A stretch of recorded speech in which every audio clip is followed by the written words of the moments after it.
Hey, welcome back to another episode of Keep Standing. Excited to have you sharing with us. Before we jump in, listen, do us a big favor. Make sure that you like, subscribe, and share this content with others, especially if it's being a blessing to you. I know it'll impact the lives of those connected to you. Well, today I'm excited that I get to bring to you one of my favorite people.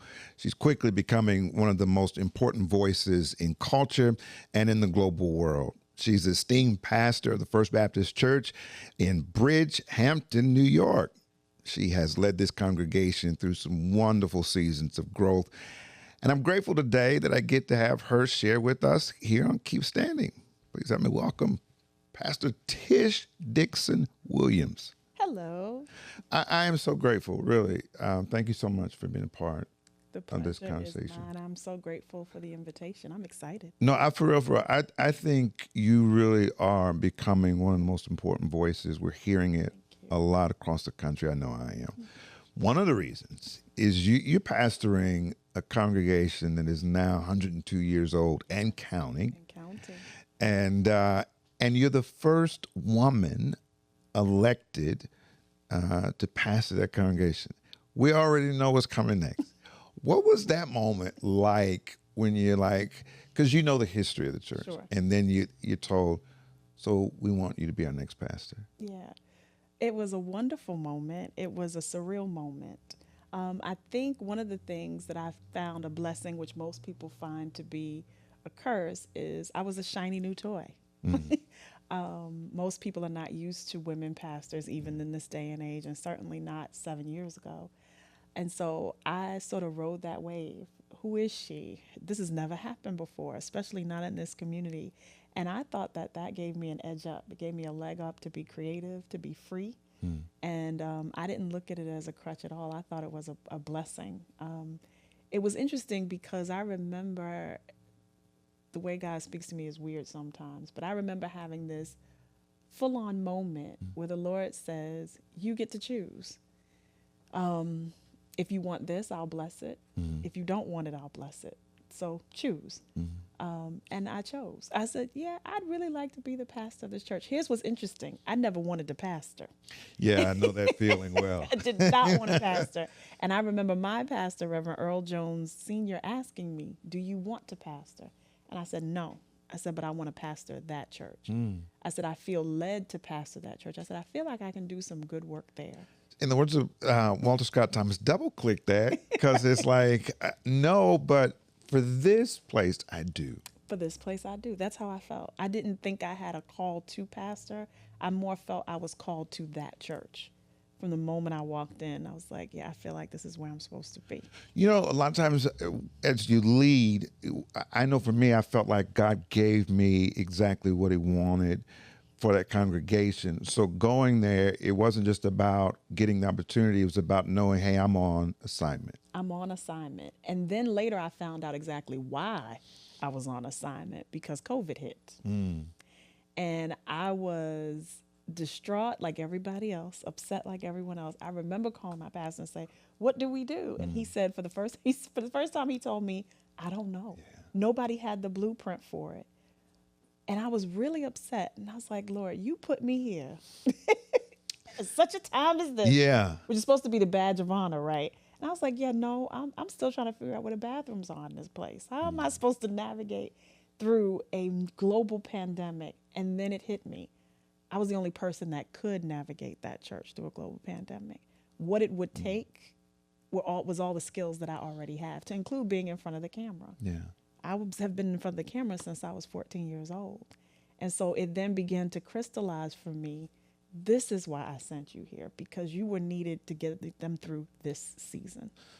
Okay. So you open the door with this based on what your pastor told you. And it's that those words that oftentimes we think we're not supposed to say as a leader. And that is, I don't know. Were there times where you found yourself fighting that early on, that kind of tension of, man, I'm supposed to be leading this church, but I don't know that I necessarily know exactly what to do? Or were there just moments early on where you felt like, I got it? No. Rhetorical question. Yeah. Spoiler alert, still Yeah. don't got it. Yeah. Still working on it. There are more I don't knows than I'm absolutely sure. And that's why we need God so much in this.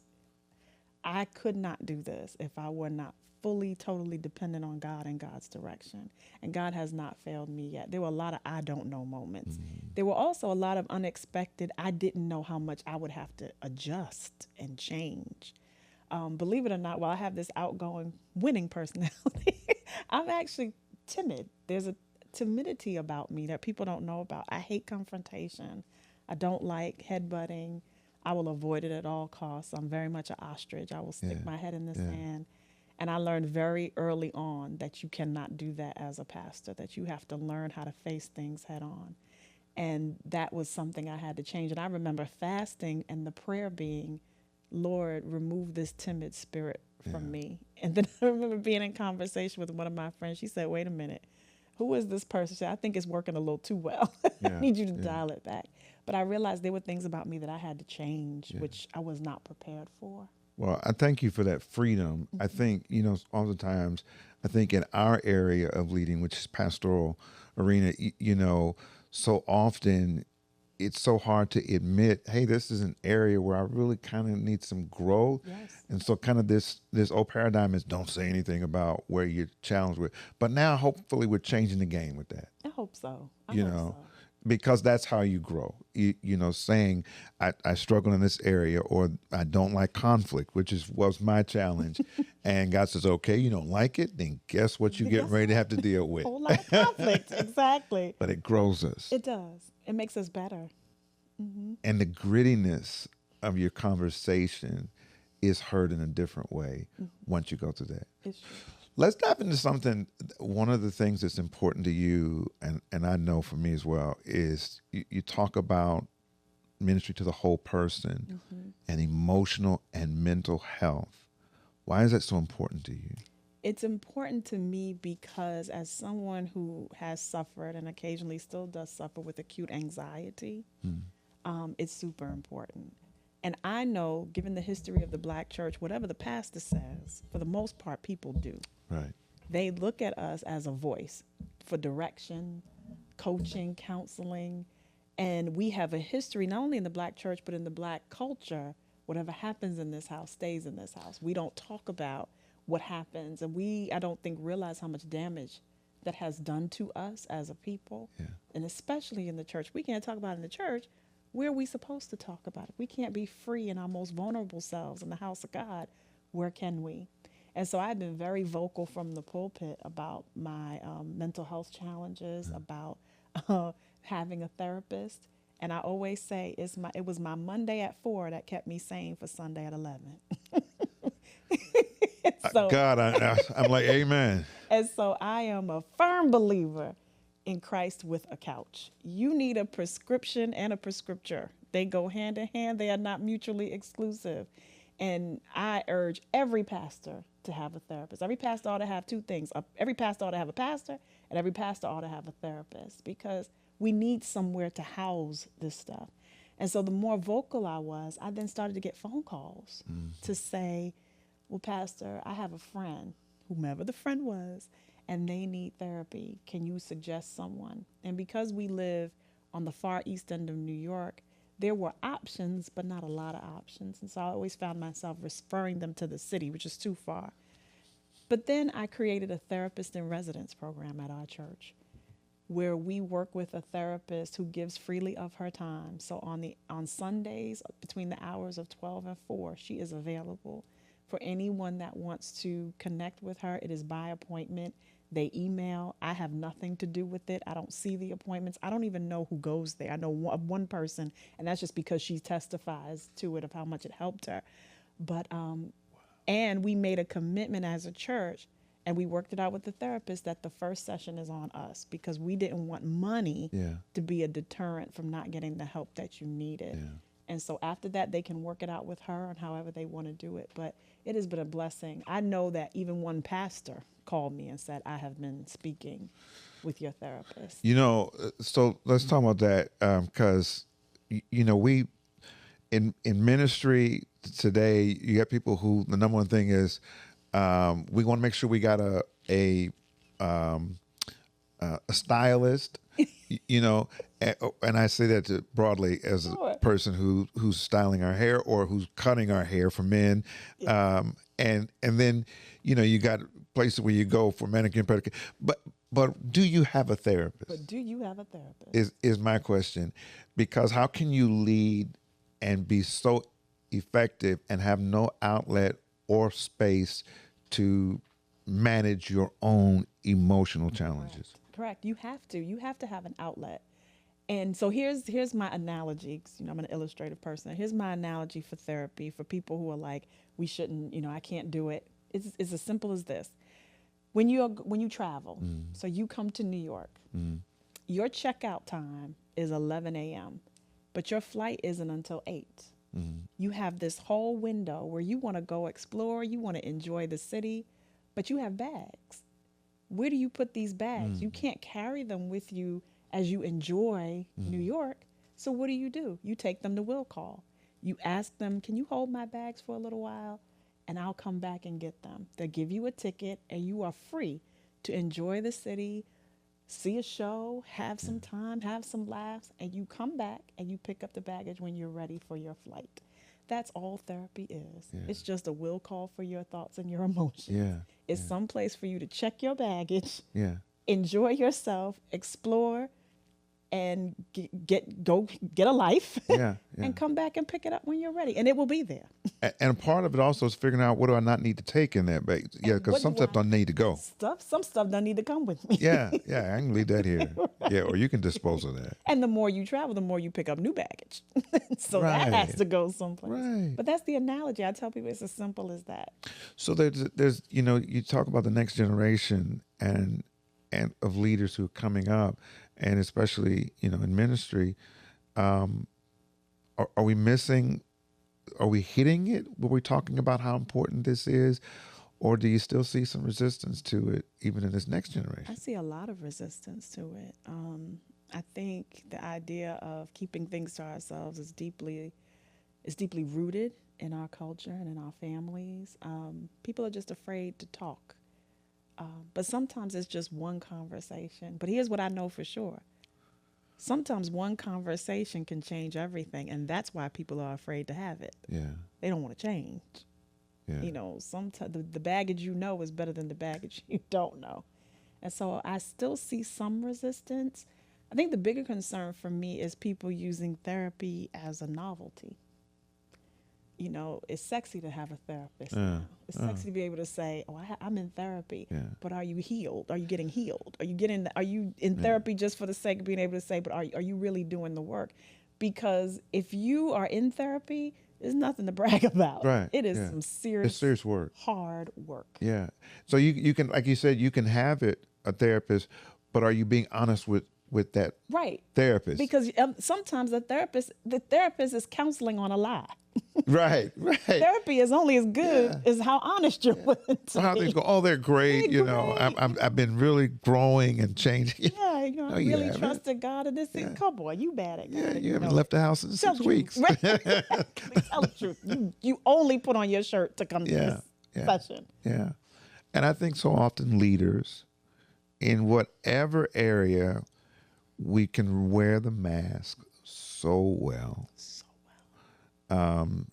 And the people that are suffering are the ones who are connected to you and your ultimate calling. It's the truth. I talk about that when I talk about Job. Job is tested, but everything attached to him starts operating at a deficit because it's attached to him. Mm-hmm. And we never consider that. We love to shout, everything attached to me wins, but have you ever considered what's suffering because it's attached to you? When we choose not to be healthy and do what's best for ourselves. You talk about this idea as a thought leader, this framework about the emotionally healthy preacher. What does that look like, the emotionally healthy person? Maybe they're not a preacher, and you listen to this. I know I've got leaders who are coaches and educators, and they're saying, how do I apply that to me? What's that first step that you recommend for them? I think it's be honest. I think that's the first step. Be honest about where you are emotionally. So this kind of plays into my whole pastor story and what I discovered. I'm an emotional person. I lead with emotion. Emotion is kind of like my default. For some people it's data. For some people it's other things. For me, it's emotion. I feel deeply. I have a very empathic spirit. I know what's going on in a room. Yeah. You don't even have to say it. I can feel it before you say it. And I learned that that's my superpower. And women are often criticized for being emotional creatures, but that's my number one asset. It is my ability to be emotionally intelligent that shows me things that otherwise may get overlooked. It's a different expression on a church member's face. Missing them on several Sundays. There are things that emotionally I'm attuned to, I think, that help me be a better pastor. Some things that are not even spoken. And so emotional intelligence just says, I'm taking a moment to sit with the people. Using Ezekiel as an example, he didn't want to go where God sent him. But the Bible tells us, but he sat with the people. And it was when he sat with the people, he then knew what to say to the people. That's emotionally intelligence. Sitting with the people, checking my own emotions at the door so I don't bleed on the people. Not using my pulpit or my platform for people who are not preachers to hurt the people. Because having a mic in your hand every Sunday is a powerful thing. Right, right. It is a powerful Intoxicating thing. as well. It is it's a heck of a drug. Yeah, yeah. Knowing that you've got the mic and you can say what you want. Emotional intelligence says, say what God would have you to say, not what you want to say. So, and I think that has served me well. And also being able to say the things I don't want to say, but I have to say, and that's what I mean by being honest. Like, I don't want to say this because I'm going to hurt feelings. Sometimes the Holy Ghost is like, go ahead and hurt the feelings. It's okay. So you're saying that this emotionally intelligent person is knowing what to say, how to communicate, engage. What does it mean for me personally? Because I'm hearing you say being honest, knowing where you're at, and being willing to admit it. Yes. There's so many times you're like, No, but you have to, because that's what frees people. Truly, that is what frees people. Being able to come to your pulpit or your platform with a level of vulnerability that lets other people know, well, then I'm okay. Because if she's suffering with that, and oh man, and she's making it, I'm gonna make it too. I think that's part of the reason people don't come to church. There's such a lack of vulnerability and transparency. I don't suggest that we tell all our business, right. But there's a level of transparency that has to happen in the preaching and presentation moment, because that's how people trust you. Yeah. If people have to keep trying to figure you out, why would I trust you? You're a mystery to me. Sometimes it is, not sometimes, oftentimes it is helpful to, as you say, take off the mask, remove the mystery. This is me, just like this. Yeah, you become nothing more than these clips and photos and reels. And tell the truth, man. I said this a few weeks ago. It was my preaching anniversary interviewing me, and I don't know that I had planned to say it, but I said it. There are some days I do not feel like being up here. To be more further, I don't want to be up here, but I know it's my responsibility. And then I feel like the psalmist, I almost slipped until I entered in. And then when I got there, I found something that I didn't even know I needed. Yeah. It's so funny because this is where I'm coming from tonight for, preaching moment. I'm preaching. It look like what you've been through. It's okay to look like what you've been through. It's often the outside condition of a thing that tells us how we ought to engage with it. Fruit, a plant, people. And so sometimes we have to be vulnerable. And I remember one day I came to the pulpit in my pajamas because I wanted to preach this sermon. And I said, then I need to show up the way I really feel. Wow. And this is how I feel. I don't feel like it today. Yeah. And it was liberating. I got text messages. I got calls. They were like, we can't believe you did that. But we're so glad that you did, because you're like, some days we don't have it. Yeah. The day after the election, Oh my God. This was the first time, Dr. Sloan, I did not feel like preaching. Yeah. I didn't know what to say. And so I preached sick and tired. And I preached the sick part. I preached it from the pericope of Gethsemane, Jesus praying, and Jesus is being sick, and the disciples sleeping as being tired. I'm both sick and tired. I'm sick and tired. It was a level of frustration and anger that I had to preach through. Who wanted to be at their desks that day? That grief is still following us. Still haunting us. Haunting us. Yeah. I hear this kind of this authenticity, and I think if you want to like lead effectively, just make up your mind. I'm gonna be authentic. I'm gonna be who I am, who God called me. Yeah. You can never offend God by being your authentic self. Now you'll offend a whole lot of people, but you will never offend God by being your authentic self. And it is your authenticity that will open doors for you. That has been my greatest, I would say, asset, is just being me. Yeah. That has opened more doors for me, fortified more relationships for me. I'm telling a quick story. I tell a story all the time, but I was invited to be part of a cohort with Dr. Hagins at Hampton University called Prime. And 40 pastors from all over the country. I'd only been pastoring for 9 months, so that came with its own setup. And I ended up being the only woman in the cohort. And I could have sworn, I saw 2 names that could be, male or female. Turns out they were guys. And I remember going to my room and crying. Crying, because I was like, what am I doing here? This is going to be. And then I said, you have a choice. You can engage with this group as the woman with the chip on her shoulder who feels like she has something to prove, or you can just be Tish. I decided to be Tish. And I now have some of the best friends I have ever made in my life. Some of the best connections, relationships, opportunities. As a matter of fact, I'm sitting here because of that. I met Dr. Akeem in that program. Wow. And choosing to be myself was the best decision I had ever made. Authenticity can get you into rooms that your credentials could never. Could never.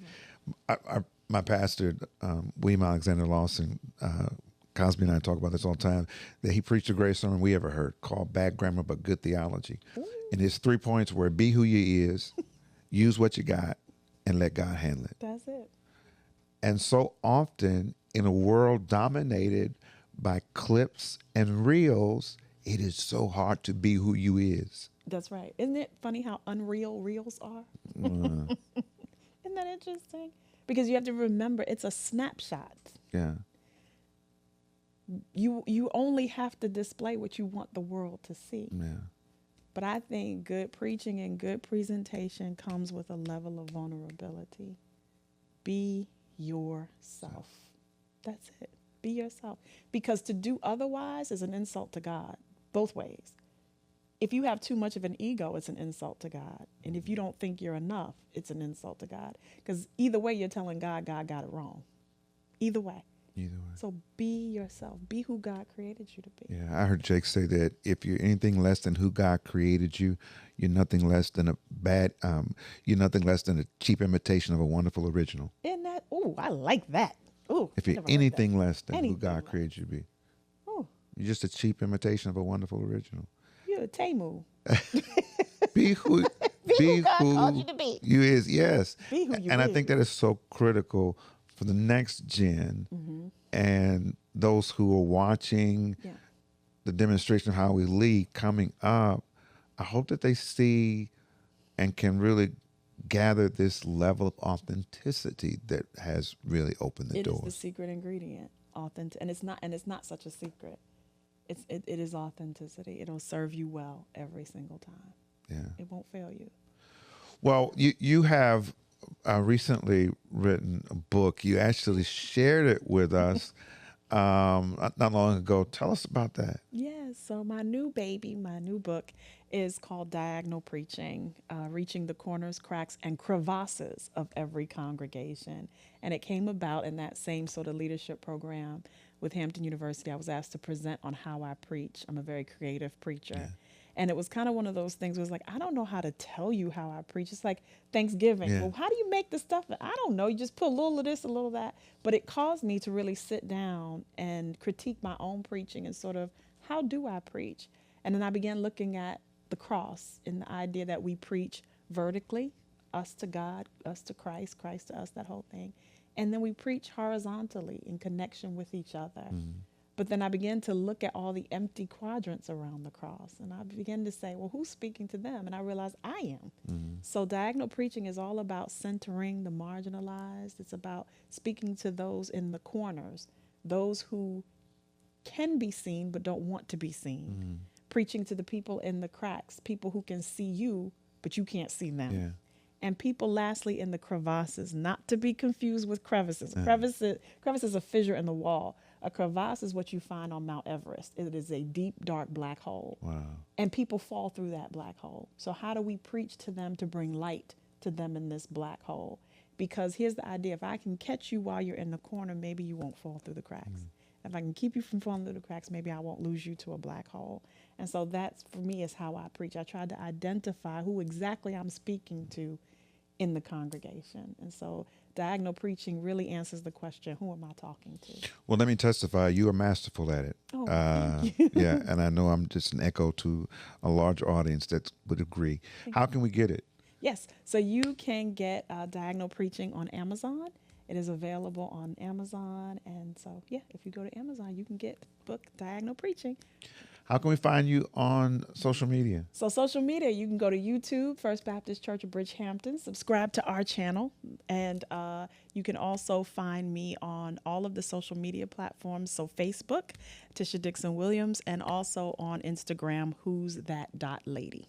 Look for my silhouette. It looks just like my face. So you can find me there. Please make sure you follow her and you want to hear the preaching gift of Pastor Tish Dixon-Williams. Thank you so much. Thank you so much. I think we ought to even run it back. Let's come back and run it back. Listen, thank you so much for joining us. Please make sure you like, subscribe, and also share this content with others. I know it'll be a benefit to them just like it's been to you. Till next time, keep standing.